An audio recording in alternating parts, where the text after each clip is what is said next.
What's up, y'all? BK Sun, Rosie, and Ardent here, and today we're going to be discussing Paper Mario: The Origami King. The first time all three of us have been in a video in a while. Paper Mario: The Origami King is the first game that all three of us have beaten since Pokemon Sword and Shield. So today we're going to be discussing The Origami King. I guess we can just start with the battle system. I know a lot of people aren't big on the battle system, and if you watched any of the playthrough that we have on the channel, I was horrible at the battle system, but I didn't mind the battle system. I thought the battle system was pretty cool. I liked the fact that you had to think and put some thought into it. I do miss the battle system from the previous games somewhat, but I also thought that the ring system was kind of cool. I didn't play the previous games like they did, so I didn't have anything to like go off of. I really enjoyed it. I had to get used to it at first because it's not unlike anything I've played before, but it was a lot of fun. And once you like get into the groove, you kind of figure it out easily. If I ever got into the groove, sometimes. I know. Sometimes. Yeah, I'm like the complete opposite. I don't miss the previous battle system. I think this is probably the best one that they've implemented, for sure. Because turn-based combat kind of just gets boring, like the normal way. It's like very repetitive across like multiple genres, just multiple games. Like this battle system, the turn-based one, the ring one, is way more like just a breath of fresh air. So it feels like something completely different and just felt way better to play. Mm-hmm. I can understand that, especially if you've been playing tons of RPGs with turn-based systems. To have something different is definitely going to be a positive. But that's the other thing about this, is that it really isn't an RPG, or at least not an RPG in the same way as previous games in this series. It's more of an adventure game.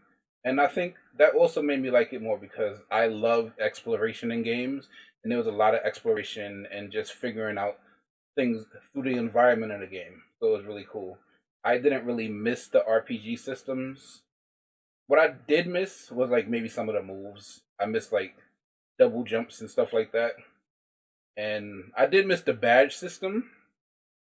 But what was the badge system? You could like use badges to make you more powerful. So I thought they had that kind of. But no, in previous games, you get what was it, flower points? Yeah.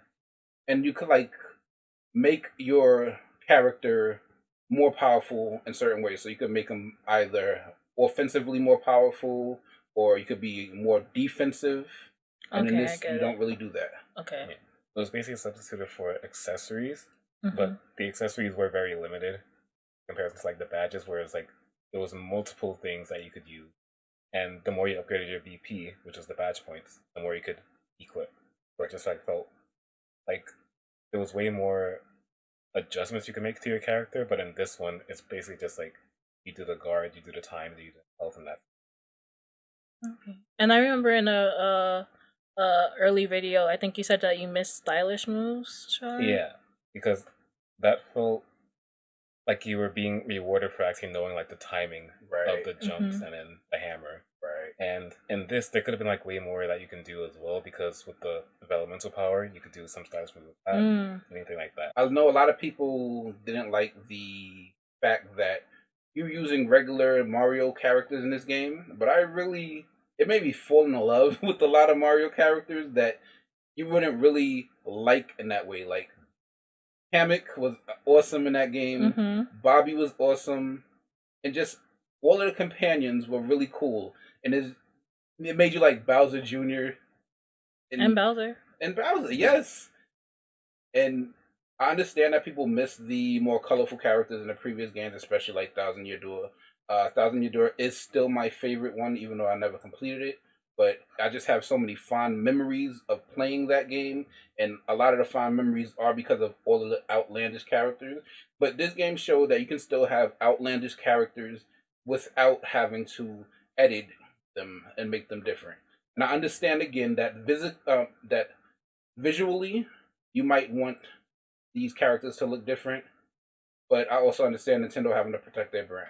I feel like my main problem with that was that in the past games, the characters felt very not that interesting, in my opinion. Like, design-wise, they were fine, but like story-wise, I don't think they really offered that much.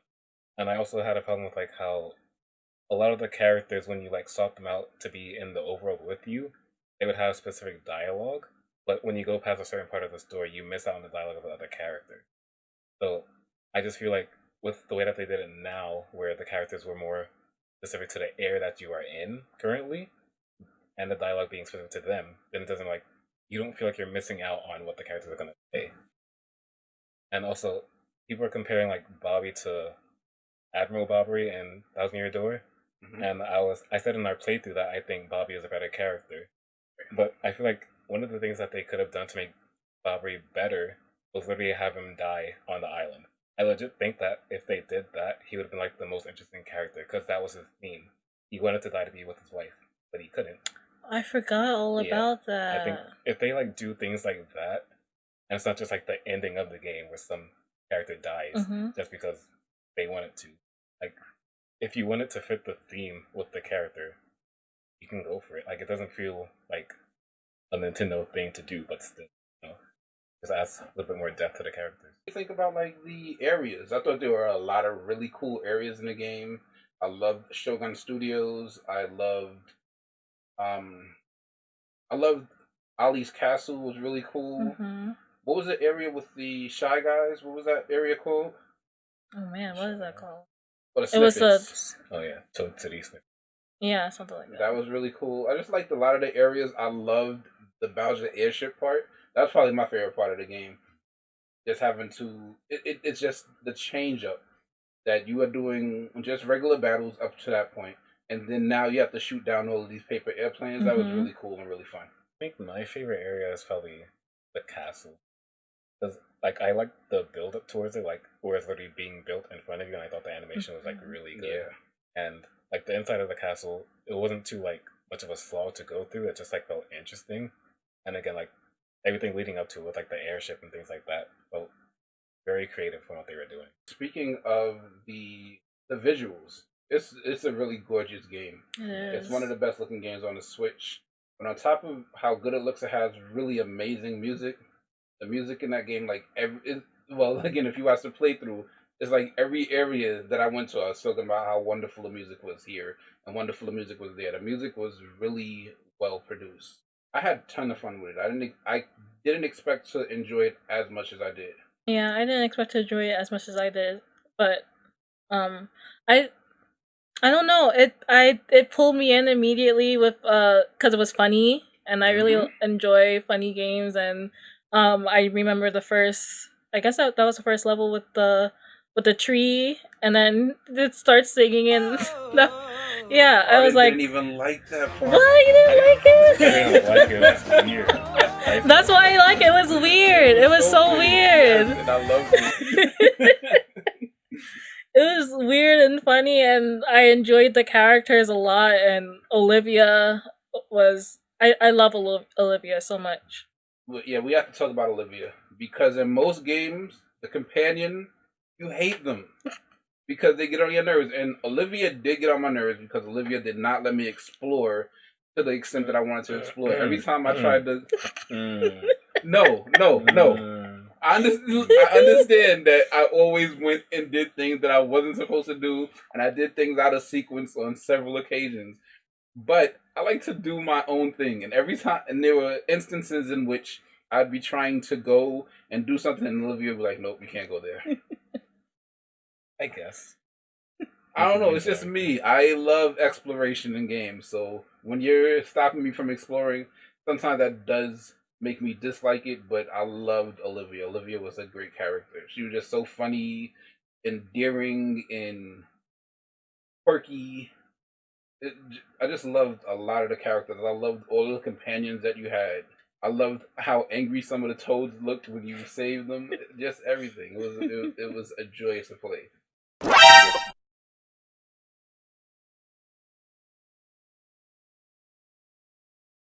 I was saying this before, like when we beat it, the both of us, and we went upstairs to like talk about it a little bit. I was saying that I didn't like how she had to die at the end, and for me, again, I'll explain it again.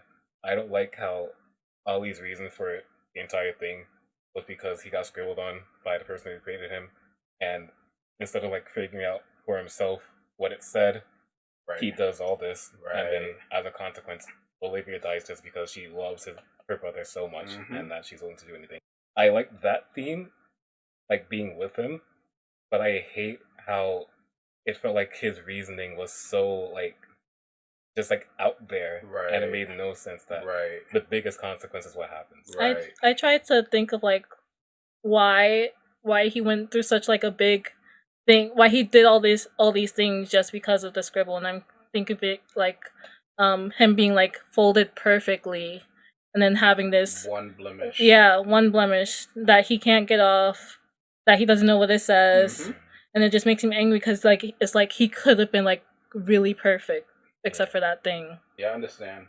I didn't like Olivia having to die either, but I understand it. I do think that Ali's reasoning turned out to be ridiculous, but the game is kind of ridiculous, so it kind of fit into the context of the game. I mean, yeah, he could have definitely had better motivation, and Olivia, and basically Olivia and Bobby both having to sacrifice because this guy had markings on him that he didn't know what they meant was kind of Yeah. And I cried when Olivia died because I wasn't expecting that after Bobby died, because I wasn't expecting Bobby to die at first, and that shocked me. So I was like, okay, no one else is gonna die, and then that happened. Listen, I wasn't expecting it to be so emotional. I got spoiled when it came to Olivia because a similar thing happened in Color Splash with the companion. I almost got spoiled because you put Bobby up on your Twitter, but I avoided it. I avoided it. So I knew something was coming. I didn't know that Bobby was gonna go down like that.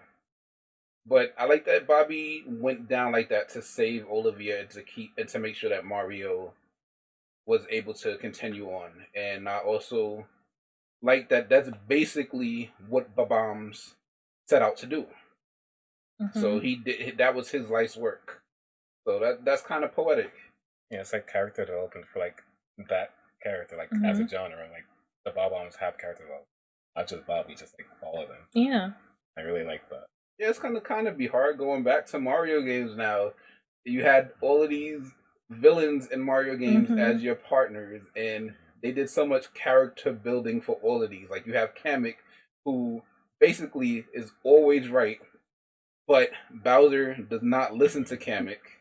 So if Bowser had been listening to Kamek this whole time, wouldn't even be a Mario problem. You have Bowser, who obviously is in love with Peach. I mean, we finally, because at the end when we get to that part where I forgot what he said, but it's obvious that all he cared about was Peach's well-being. So it's a lot of world building, and I mean the Bowser thing is probably things that everybody knew about Mario games from the past, but I just love the way they built all of these characters. Oh, I wanted to talk about like the end game stuff. When you asked me this, but I was saying that, oh, you asked if I was going to 100% the game. And initially I was going to, and I thought it would be a nice experience to do it, because like I thought you just going around getting the rest of the toads and then finding the collectible treasure. But the collectible treasure, one or two of them was blocked off by having to go through the ring battle thing. We had to fight all the bosses again.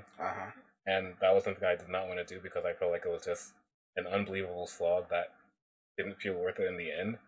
And because I wanted to and I started to do it, and then I looked up what the secret ending was, because there's a secret ending after the credits. And it's just the craft maker putting the like origami things of Ollie and Olivia up on the pedestal that he made. And I thought that was nice. But at the same time, I didn't feel like it was like actually worth all the effort to go through like all the bosses, because I feel like it's just such a lazy way to like block off something, and I just couldn't really be bothered. And I know it's like achievement hunters want to do that, but I feel like there's better ways to go about it. Like you already did the bosses, you can prove that you did it again, but like it doesn't feel like an accomplishment. Yeah, I understand. And a YouTuber that I watched, the completionist, was saying basically the same thing, that it was too much. And if a completionist is saying that it's too much, then it doesn't even make sense to try to go for it. You did bring up the bosses. That's another thing that I really enjoy. The boss battles, I was trash at them, but I think I was better at the boss battles than I was at regular battles, especially towards the second half of my playthrough. But a lot of people going into the game are complaining about the art supply boss battles. I That was loved hilarious. so many of those bosses. They were hilarious. The one that was a mobster was so cool, and I just liked all of the abilities that they had that changed up the way that you had to battle them. And again, I understand that you want something different, that you want to see iterations of Mario characters, but I thought that they did a really good job of taking art supplies and making them into viable characters and giving them character. I said they were very creative with like the characters and the way that the battle system worked. Like everything felt new when you're going into like a different area. And just like I feel like what they had with the battle system being like a rotating thing, they can do so much with that. That's kind of what I wanted when I was going into it initially. Like I want things to be advanced, like continue to just like show that they can do something with this new format that people aren't expecting. Right. And they did that, but again, I kind of wanted to stay just for like a little bit longer to see if they can actually build it into something completely different. I understand. I wonder if they're gonna. There's really no path for it, but I wonder if they're gonna do some DLC for it. What would it be? Yeah, Just it's more kinda story hard. or something. But being that this story is kind of complete, I don't know. But I am definitely looking forward to more Paper Mario. And again, for me, it doesn't have to be RPG based. I mean, if they do go back to the RPG roots, I wouldn't be mad at it. But I also like this game. I thought that this was a really good game. Again, it's my second favorite Paper Mario that I played so far, and the only one that I haven't played any of is what Color Splash. So I thought it was fantastic. I thought that yeah, in areas it could be better, but that's any game. I have not played a perfect game as of yet, but I thought this was a really fun game, and I thought that they did so many different cool and smart and funny things. So if you had to rate this game, what would you give it? Out of what? I'd say 8 out of 10. 8.5. same. I give it an 8.5. I really enjoyed it. It was really good. Early on, when you're getting into the game and the battles seemed easy, even though I messed up that early in the game. And tutorial. In the tutorial, yes, I lost in the tutorial. But the battles did seem like they were just really easy and standard early on. But once you get past that part, it's like they just started throwing different things at you. And I liked it. I would love to see that system implemented, or at least that system used again somewhere.